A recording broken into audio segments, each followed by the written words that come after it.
இன்று நாம் கற்றுக்கொள்ளக்கூடிய ஆசனமும் ஒரு சிறப்பான ஆசனம், அதோமுக பத்மாசனம். நம்ம பத்மாசனத்தை கற்றுருக்கிறோம். அதோமுகம் அப்படின்னா கீழ் நோக்கிய ஒரு திருப்பம், அதாவது கீழ் நோக்கி வளையிறது. அதோமுகம்னா கீழ் நோக்கி அப்படின்னு பொருள். ஸோ கீழ் நோக்கி செய்யக்கூடிய இந்த பத்மாசன நிலை. ஸோ இந்த ஆசனம் செய்கிறதுனால என்ன பலன் அப்படின்னு கேட்டிங்கன்னா, நம்ம இடுப்பு தொடை தசைகள் வலிமை அடைகிறது. அதே போல் உடல் முழுவதும் சமநிலை அடைகிறது.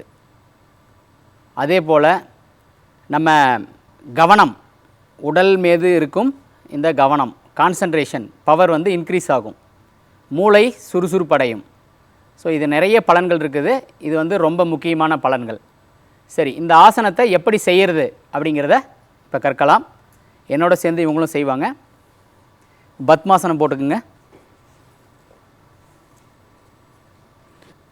இப்போ அப்படியே இந்த பத்மாசன நிலையிலிருந்து எந்திரிச்சு நில்லுங்க. இந்த கைகளை இப்படி மெதுவாக முன்னோக்கி எடுத்துகிட்டு போகலாம். அப்படியே செஸ்ட்டு கீழே வைக்கணும். இந்த கைகளை நல்லா விரிச்சிக்கலாம், முன்னோக்கி விரிச்சிக்கலாம். இப்போ மெதுவாக இந்த கைகளை கொண்டு தலை மேலே வைக்கணும்.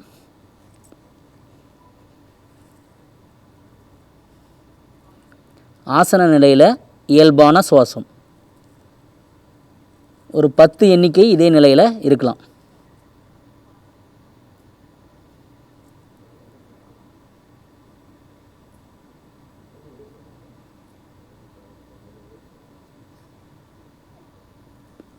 மெதுவாக ஆசன நிலையிலிருந்து விலகிக்கலாம். பத்மாசனத்தை ரிமூவ் பண்ணிக்கலாம்.